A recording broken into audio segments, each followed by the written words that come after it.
Hola, hola, bienvenidos a una nueva clase virtual de Aprender, el canal número 1 del derecho en el mundo hispano.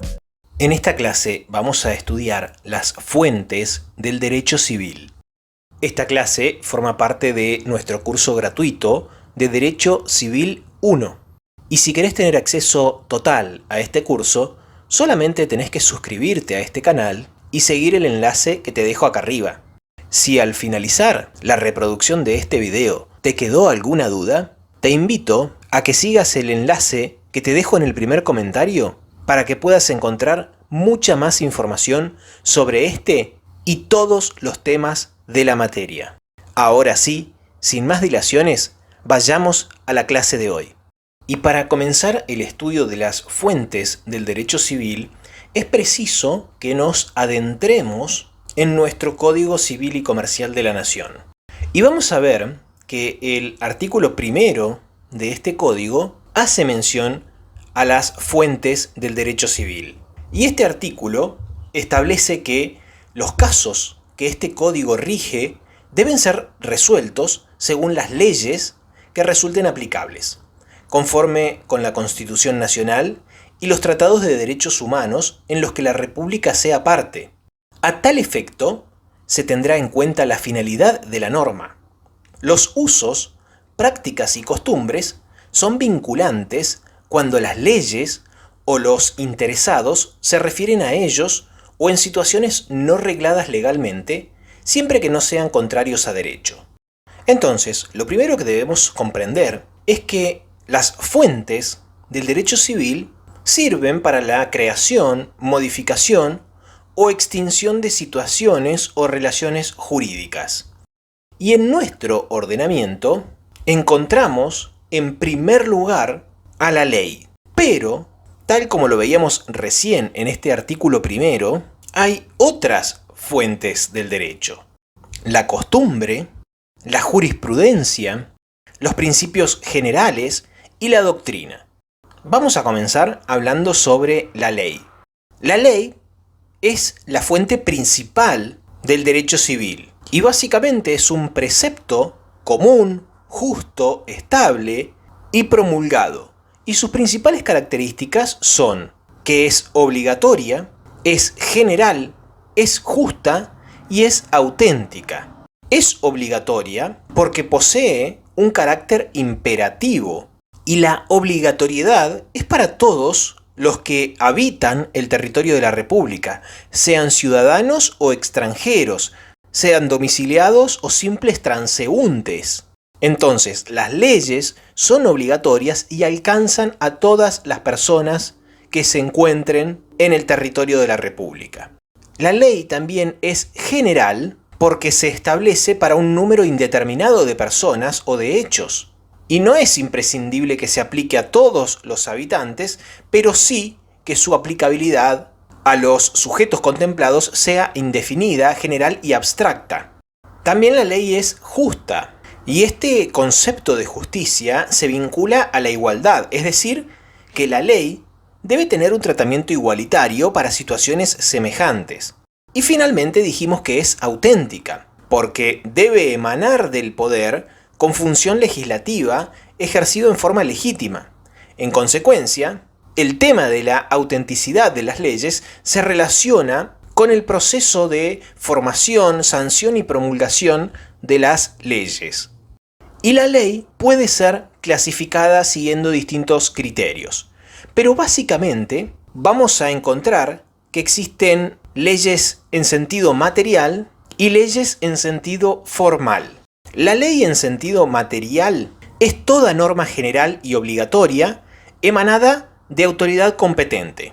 Entonces, vamos a incluir en la ley en sentido material a la Constitución Nacional, a los tratados de los que la República forme parte, las leyes emanadas por el Congreso de la Nación, pero también vamos a incluir en este lugar a los decretos de la Administración y a toda directiva emanada de autoridad competente.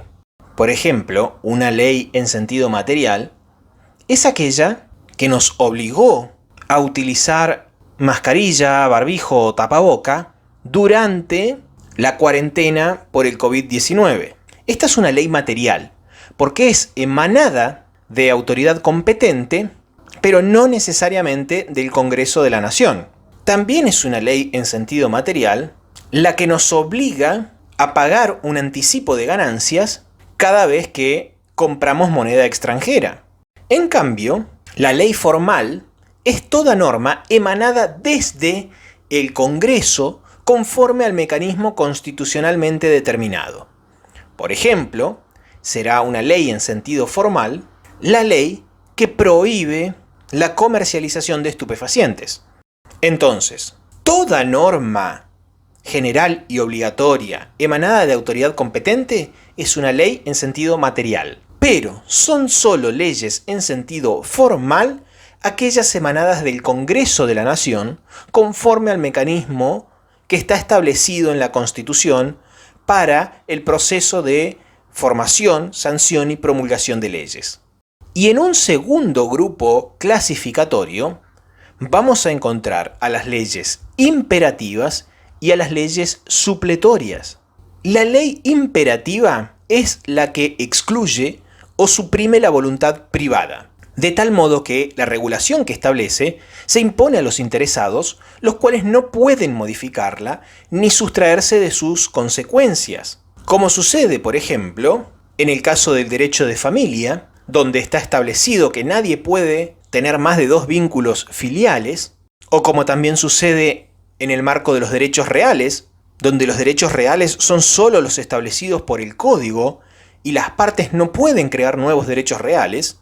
En cambio, las leyes supletorias respetan la iniciativa y la voluntad de los particulares y se limitan únicamente a reconocer los efectos de la voluntad o establecer los efectos de una regulación complementaria para el caso de que esa voluntad no se haya exteriorizado.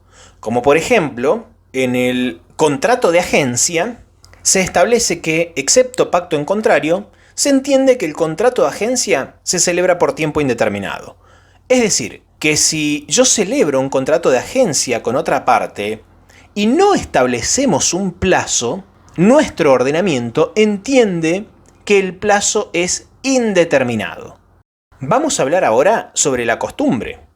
Y la costumbre es un uso implantado en una comunidad y considerado por ella como jurídicamente obligatorio.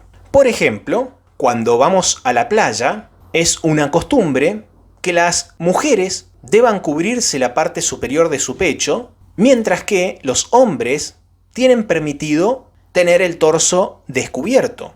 Para que una costumbre sea considerada como tal, debe tener 2 elementos. Primero, un elemento objetivo, que es el uso en sí mismo. Es decir, que debe mediar esta práctica de una comunidad o de parte de una comunidad o de al menos algunos sujetos a los cuales se vincula el uso en esta actividad. Y por otro lado debe encontrarse un elemento subjetivo, que es esta consideración por parte de la comunidad de que el uso es jurídicamente obligatorio. Vamos a hablar ahora sobre la jurisprudencia. Y la jurisprudencia alude a las decisiones emanadas de los tribunales que sientan doctrina al decidir las cuestiones que son sometidas a estos tribunales. Vamos a hablar ahora sobre los principios generales. Y debemos comprender que un principio general es básicamente una idea rectora o directrices que guían a los operadores jurídicos en la implementación del derecho. Podemos encontrar principios generales dentro de la Constitución Nacional, como por ejemplo la propiedad privada, la igualdad. Y también podemos encontrar otros principios generales en otros ámbitos, como por ejemplo en el Código Civil y Comercial de la Nación, donde vemos principios como el de buena fe, el pacta sunt servanda y muchos otros. Y finalmente, en cuanto a la doctrina, debemos entenderla como la obra de los juristas y que está expresada a través de libros, artículos, comentarios a sentencias judiciales o críticas de la legislación. De esta manera llegamos al final de la clase de hoy. Esperamos que te haya servido y nos gustaría leer tu comentario. Como te lo adelanté cuando iniciábamos este video, todo nuestro contenido es absolutamente gratuito y nos financiamos únicamente a través del aporte voluntario de nuestros estudiantes. En el primer comentario te dejo también un link para que, si podés, nos ayudes con una pequeña donación que nos ayuda a seguir creando el mejor contenido para millones de estudiantes.